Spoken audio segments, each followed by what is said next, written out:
Bisa aku ada ide tahu. Ah, kan kita berdua nih bendahara. Kan kemarin aku setiap anak aku budgetin 100.000 untuk kita tarik itu.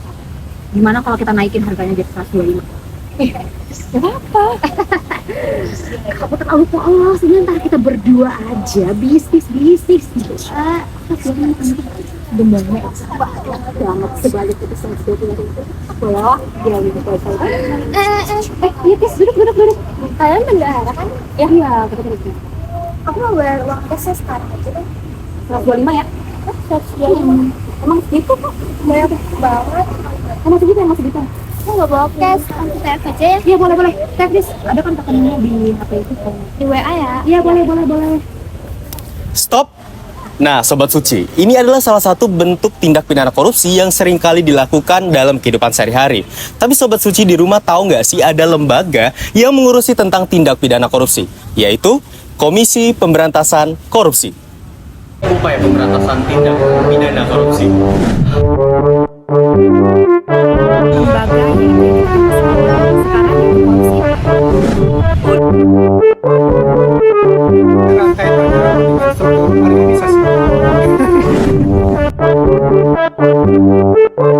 Berikut adalah hal menarik dan fakta unik dari KPK.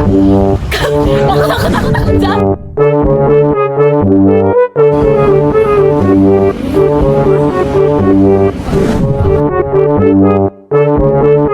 Dan ketidakstabilan politik dapat mempengaruhi independensi.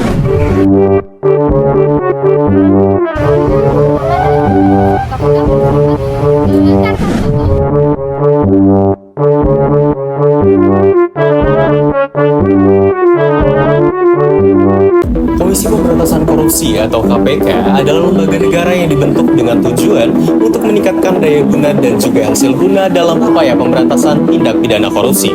KPK bersifat independen dan bebas dari pengaruh kekuasaan manapun dalam melaksanakan tugas dan juga wewenangnya. Komisi Pemberantasan Korupsi memiliki beberapa tugas, diantaranya melakukan koordinasi dengan lembaga yang berwenang melakukan pemberantasan korupsi, melakukan pengawasan terhadap lembaga yang berwenang melakukan pemberantasan korupsi, melakukan penyidikan dan juga penuntutan terhadap tindak pidana korupsi, dan juga melakukan tindakan preventif dalam upaya pencegahan tindak pidana korupsi untuk memantau tata kelola negara.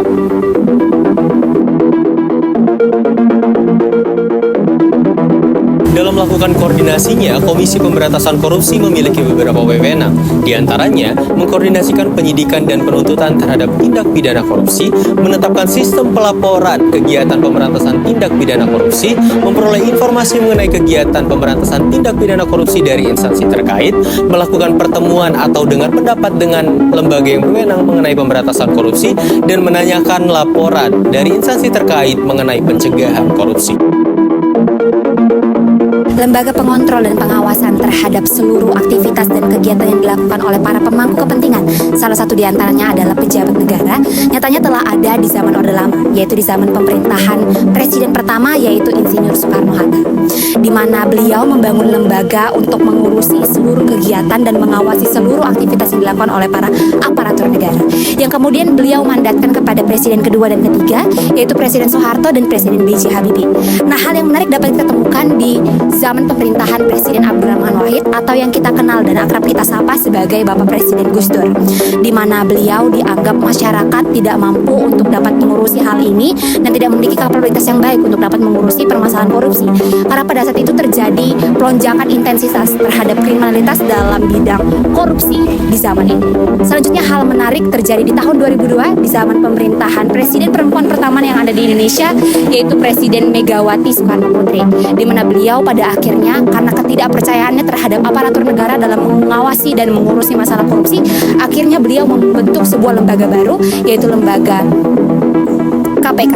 Nah, yang namanya sebuah organisasi pasti erat kaitannya dengan struktur organisasi. Dan KPK sendiri juga memiliki struktur organisasi yang terdiri dari pimpinan, sekretariat jenderal, dewan pengawas, sekretariat dewan pengawas, staf khusus, juru bicara, inspektorat, pusat perencanaan strategis pemberantasan korupsi, dan juga sekretariat pimpinan. Ada juga beberapa deputi yang membawahi divisi-divisi lain yang lebih lengkapnya bisa kalian cek di website KPK. kpk.go.id. Berikut adalah hal menarik dan fakta unik dari KPK. KPK didirikan pada tahun 2002. KPK atau Komisi Pemberantasan Korupsi merupakan sebuah lembaga yang independen. KPK memiliki kewenangan untuk menyedap telepon dalam rangka mencegah perilaku tindakan korupsi. Selain itu, KPK juga memiliki tugas ganda, yang dimana KPK sendiri itu melakukan pencegahan terhadap tindak korupsi dan juga melakukan kampanye anti korupsi kepada masyarakat umum. KPK juga seringkali terlibat konflik dengan berbagai pihak. Mengapa begitu? Karena walaupun KPK disukai oleh masyarakat, tetapi banyak yang mencegah upaya-upaya KPK dalam pencegahan korupsi. Kasus yang kami ambil adalah kasus pungli di rutan KPK. Pada 19 Juni 2023, Dewan Pengawas KPK mengungkapkan dugaan terhadap pungli di rutan KPK. Pejabat rutan KPK menerima uang fantastis senilai 4 miliar. Uang ini diterima pada Desember 2021 hingga Maret 2022. Setoran uang ini diterima melalui rekening pihak ketiga. Anggota Dewan Pengawas KPK mengungkapkan bahwa laporan dari kasus ini bukan dari laporan pihak lain, namun temuan murni dari KPK sendiri. Lalu, kasus ini telah diserahkan pada tanggal 2 Mei 2023.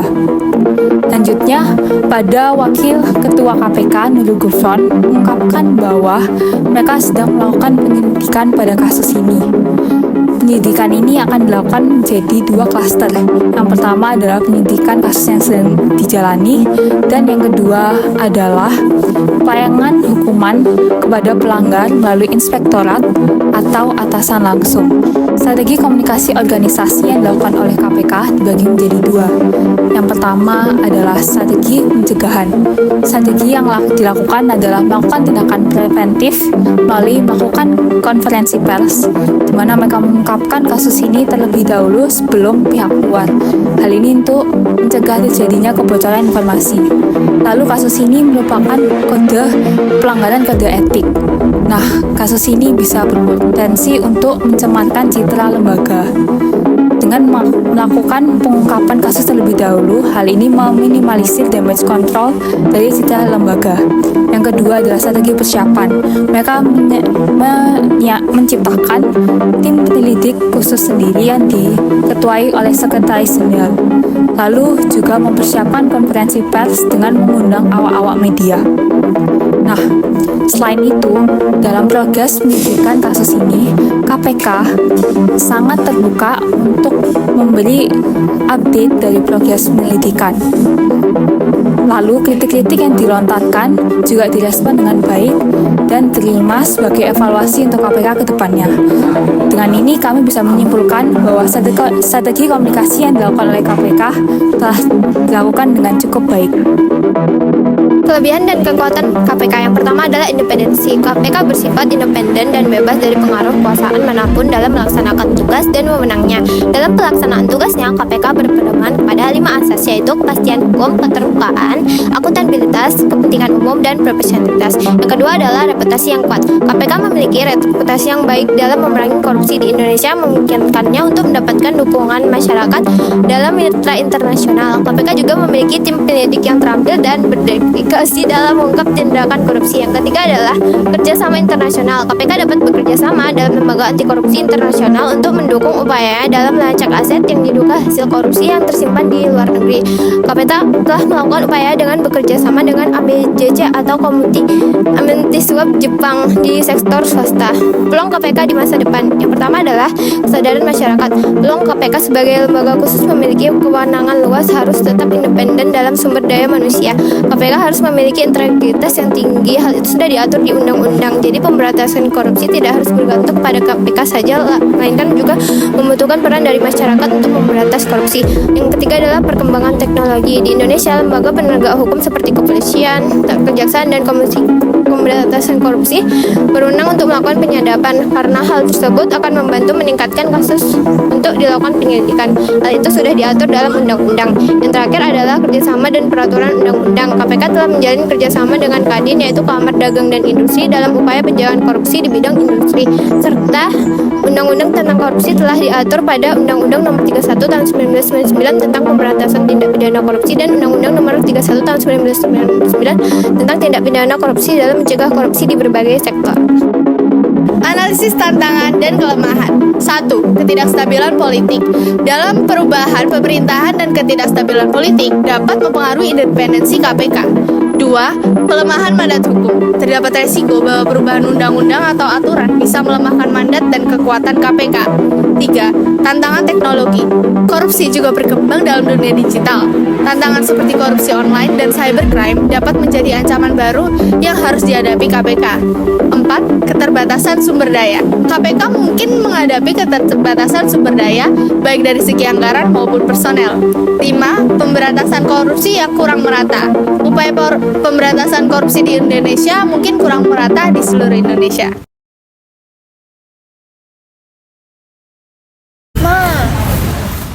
Minta uang dong untuk ganti uang kas aku. Oh iya, nanti Mama transfer ya. 200.000 ya. Hah?